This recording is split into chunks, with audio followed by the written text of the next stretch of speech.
Hey guys, what's going on? This is my Boris collection.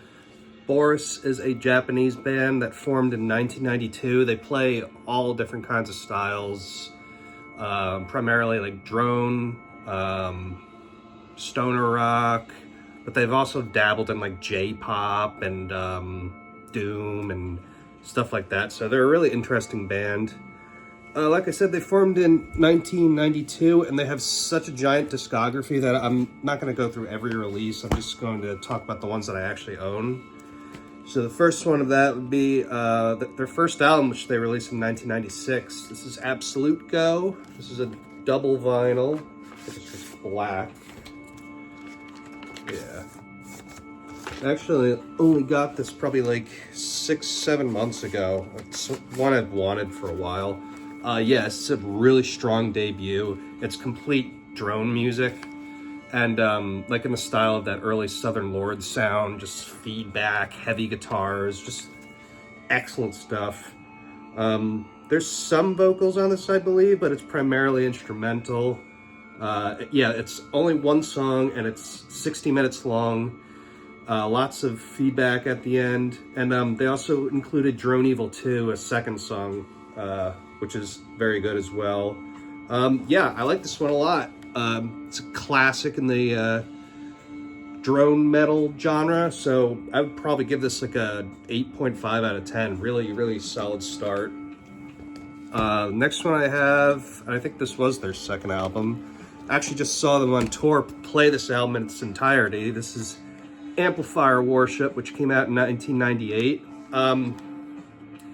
This might be my favorite from them. I don't know. They have a lot of really good albums, to be honest with you. But this album is just, to me, it's perfection. It's so well written.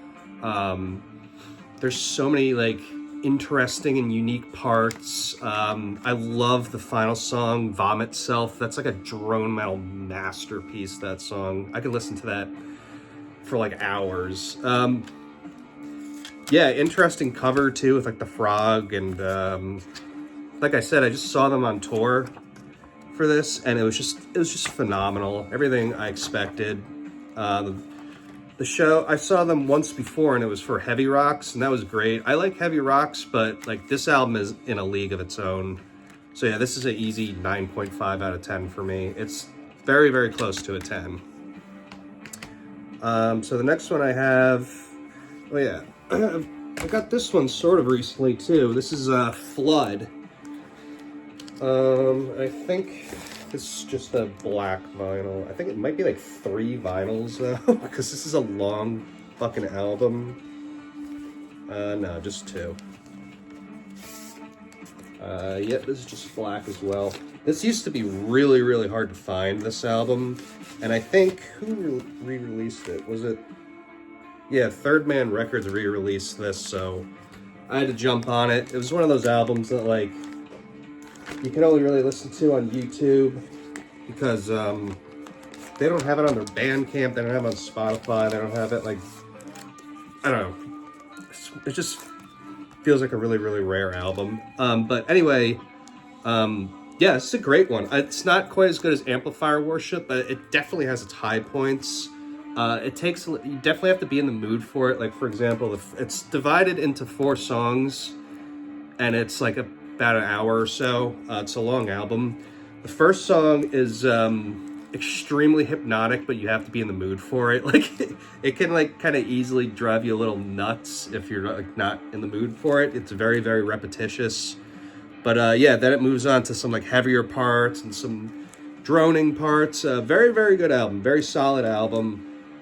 Again, the thing that makes them so good, especially for like back then, was just their fucking guitar tone, like, and the way they utilized feedback and like some of the leads and solos.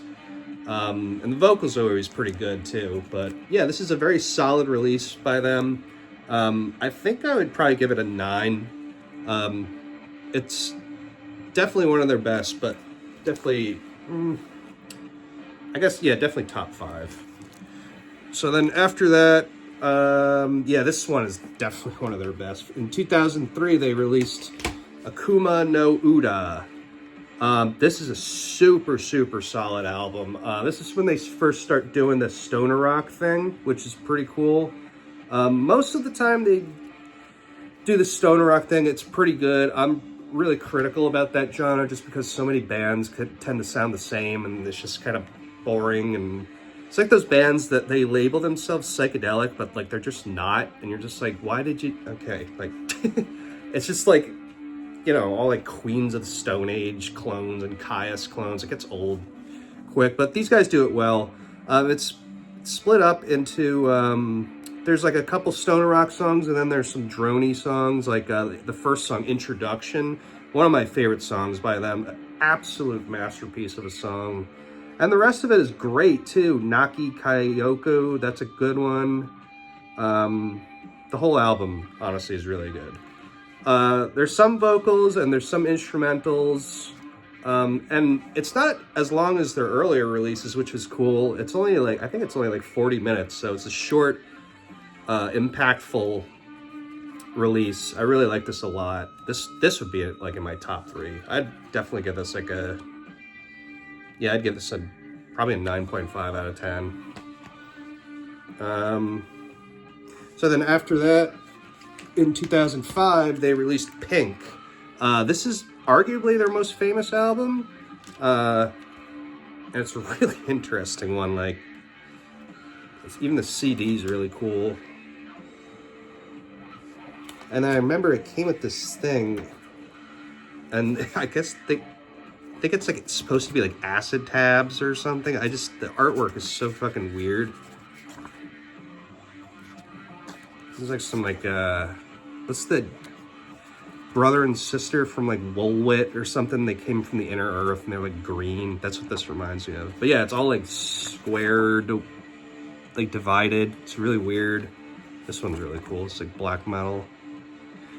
And yeah, it's a really interesting album. I really do like the artwork a lot. I forgot how much I appreciate this. But onto the album itself, the music, very, very good. Very, very solid album. Definitely one of their best. There's like maybe 1 or 2 clunkers towards the end. I think like 6 3 is kind of like, we don't really need this feel to it. But I mean, like the title track is so catchy and so good. I love Farewell, Afterburner, and then the last song, Just Abandoned Myself, is a perfect blend of stoner rock, harsh feedback, and like drone. It's just, it's so cool. Very, very catchy song, but also very abrasive and just extremely well done. It's definitely one of my favorite songs by them. Yeah, easy 9.5 out of 10. Love this album. Then after that, they released, this was the first album I ever bought by them. Back in like, I think it was like maybe 2012, 2011. This is Smile. This is the US edition. And this was the first one I picked up. Again, fucking interesting, bizarre artwork. Like, it's just like so cool. And then you have like this kind of art. Yeah, it's really bizarre stuff. Yeah, I absolutely love this album. Specifically, the final, let's see. Yeah, the final 3 tracks are like phenomenal. I mean, the rest of the tracks are pretty good. I mean, like, My Neighbor Satan is okay. And then like, I think Buzz In is like okay, but the rest of the album is like downright phenomenal. This is definitely close with Amplifier Worship as being my favorite release by them. The final track has an ending that is like so heavy and so moving. Like I wouldn't even know how to explain it. It's just so, my friends and I used to like climb up to the top of this quarry and like blast that song at night, and you would just see this like grand landscape and like for miles, and everyone would just be silent and we'd be soaking in that final song. You'll know what I talk about. You'll know what I'm talking about, like if you hear it. Like when it kicks in, you know it kicks in, and one of the best songs ever written as far as I'm concerned. But yeah, and then number 6 is fantastic. Number 7, You Were Holding an Umbrella, is fantastic. Lots of really high points on here. This is an easy 9.5 out of 10. Very good album. And then I also have... Oh, actually, I didn't write down what year this came out. Let's see if it says real quick.